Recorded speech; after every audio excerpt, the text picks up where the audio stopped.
Have you ever stopped to wonder what life might look like if you're over 60, single, and spending more time alone than ever before? For many, the change sneaks up quietly. A partner passes, the kids are grown and busy, old friends move or fade away, and suddenly the house is still, the phone barely rings, and the days, they all start to feel the same. The truth is, aging alone can be deeply challenging. But here's the good news. It doesn't have to be painful or lonely. Look, I get it. People throw around advice like, just join a club or get a hobby. But when you're 60 plus, single, and used to being independent, that stuff can feel phony, or worse, like a chore. But what if I told you the real solution isn't about forcing yourself to be social? It's about tiny, daily actions that rewire your brain to feel connected, even if you're alone most of the time. And the best part? They take less than 10 minutes a day. These aren't my opinions, they're backed by Harvard research on aging, geriatric doctors, and, most importantly, seniors just like you who've made them work. In this video, we're going to cover 5 practical things you can do every day to feel more connected, less isolated, and more at peace with your life. Let's jump in. Number 1. Start with 3 words. Today, I matter. Before you check your phone, before you turn on the news, before the first sip of coffee, say these 3 words out loud. Today, I matter.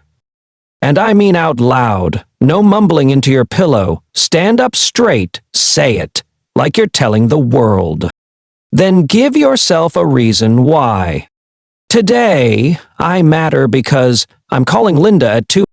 Today, I matter because I'm calling John at 12. Today, I matter because the birds outside are waiting for their crumbs. Today, I matter because I'm taking care of myself. Pick one. Any one. Say it again. Write it down. Stick it where you'll see it. Bathroom mirror, fridge, remote control, anywhere. You don't need a reason that would impress anyone else. You just need one that means something to you. This isn't about pretending everything's fine. It's about reminding your brain that you're still in this. That your presence today counts for something. And here's the science. The Mayo Clinic ran a study on older adults who repeated this kind of affirmation every morning. Within 2 weeks, participants reported improved mood, better sleep, and less anxiety. Why? Because your brain listens to what you tell it. It doesn't argue. If you say, I'm invisible, your brain gets quieter. If you say, I matter, your brain starts looking for evidence. Think about that. If the first voice you hear in the morning is your own, and it says something kind, something strong, you start your day ahead of the game. Because loneliness often begins in silence, not just the silence of the room, but the silence of your own self-worth. So break it out loud. You don't need a pep talk, you just need a sentence. Today I matter. Say it again tomorrow, and the next day, and one day soon. You won't just say it. You'll believe it. Number 2. Use the fake visitor trick. This one's strange, but it works. Here's the idea.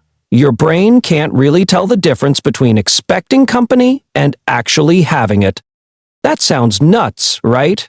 But researchers at Yale found that when people set up their space like someone's coming over, even if no one ever knocks on the door, their feelings of loneliness dropped, sometimes by half. Half! Just from pretending. So try this tomorrow. Put out 2 coffee cups instead of 1, arrange the chairs like someone's going to sit across from you, even say it out loud, Pat's coming by this afternoon. Then go about your day. That's it. Now, here's the sneaky part. When that visitor time rolls around, you might just feel like calling someone. And that call? It won't feel like a chore. It'll feel like finishing what you already started. One woman in the study did this for 11 days straight. She kept setting a place for her niece, who lived 2 towns over. On day 12, she picked up the phone and invited her for coffee. Now they chat every Thursday. Same time, same 2 mugs. She built a bridge with a coffee cup. The truth is, loneliness isn't just about missing people. It's about your environment no longer expecting anyone. The house forgets how to host. The couch forgets how to share. The table forgets it once had stories. So remind it. Set up like someone's coming. Light a candle. Fluff the pillows. Wipe the kitchen counter with purpose. Even if nobody's actually coming, you showed up. You said, "I'm still worth visiting." And one day soon, someone will.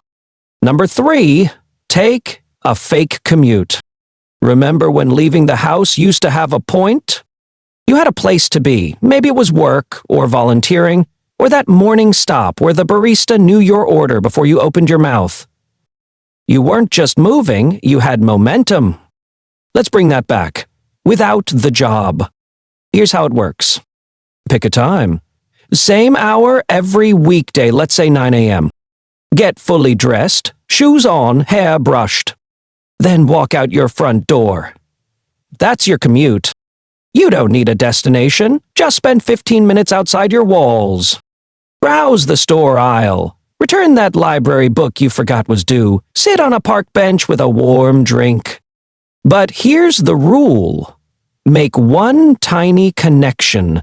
Nothing big. A nod, a smile, a simple, "Good morning." You don't need to make friends. You just need to be seen. The University of Chicago did a study and found something remarkable. These micro-interactions, tiny human moments, make up 40% of how connected we feel to the world. It's almost half. One man in that study started a fake commute to the hardware store, same time every Tuesday. For weeks, he didn't say a word, just walked the aisles. Then one day the owner nodded and said, "Back again?" Now they have coffee every Friday. Not because they forced a friendship, but because showing up made him visible again. That's the power of this. You're not trying to be social. You're telling your body and brain, "I still belong out here." And when you show up in the world, even for 15 minutes, it starts to show up for you. So tomorrow, fake the commute. Leave the house like you've got somewhere to be. Because you do. It's called life, and it's still happening. Number 4, order your groceries wrong. This one sounds ridiculous, but stay with me. Next time you're out running errands, mess something up. On purpose. Forget your reusable bags. Ask where the kiwis are when they're right in front of you. Accidentally order a decaf when you meant regular. Why? Because little mistakes open the door to little interactions. MIT sociologists found that seniors who make small, harmless blunders in public actually feel more connected to others in just a few weeks. Why? Because someone steps in to help. That moment a cashier is reminding you about your bags or barista correcting your order isn't just a correction. It's contact. It's acknowledgement. It's, "Hey, I see you." And we need that more than we realize. One widow in the study started shopping every Thursday at the same time. Not because of the deals, but because her stock boy worked that shift. They've never had a full conversation, but he waves, she waves. And that wave, that's enough to brighten her entire day. The point isn't to be helpless. You're not staging a soap opera in aisle 3. You're giving people a reason to engage with you. Because asking for help Even tiny, silly help tells the world, I'm here. I'm real. I matter. And those small moments add up. The kid at Safeway becomes the nice one who always helps. The barista becomes my coffee guy. The fruit section becomes your spot. You don't have to have a heart-to-heart in the checkout line. You just have to show up, slightly human, slightly flawed, slightly open. And when someone reaches in to help, smiles, shrugs, makes a little joke, you walk away reminded of something big. You're not invisible. You're still part of the story. Number 5, make a 2-question call. Most advice about staying connected says, just call someone. But if you've ever picked up the phone and gotten stuck after, so, how are you? You know that's easier said than done. So here's something better. A simple 3-minute call that actually leaves both people feeling good. It's called the 2-question call. All you do is ask, 1. What's something good that happened to you this week? And after they reply, 2. How did that make you feel? That's it, just those 2. Then share your own answers. Doesn't need to be deep. Doesn't need to be perfect. Could be, I found $5 in my coat pocket. Or, the sunset last night was a knockout. You're not trying to impress. You're just making space for something real. Researchers at UCLA studied conversations like this and found something wild. Asking these 2 questions sparked 80% more emotional connection than small talk. It doesn't just keep you in touch, it brings people closer. An 82-year-old man used this approach with his dry cleaner. 2 months later, he was invited to their family picnic. Not because they were best friends, but because he asked better questions. People remember how you make them feel, not how long you talked, not how clever you sounded, but whether they felt heard, even for a moment. So next time you think, I should call someone, do it. Don't overthink it. Don't wait for the perfect time. Just ask, what's something good that happened to you this week? Then ask, how did that make you feel? Listen, then share your own. Then say, that made my day, thanks for picking up. Connection doesn't require a deep conversation, it just needs a meaningful one. And this script gives you both. Well, let's take a step back for a second. None of these habits were about fixing loneliness with grand gestures.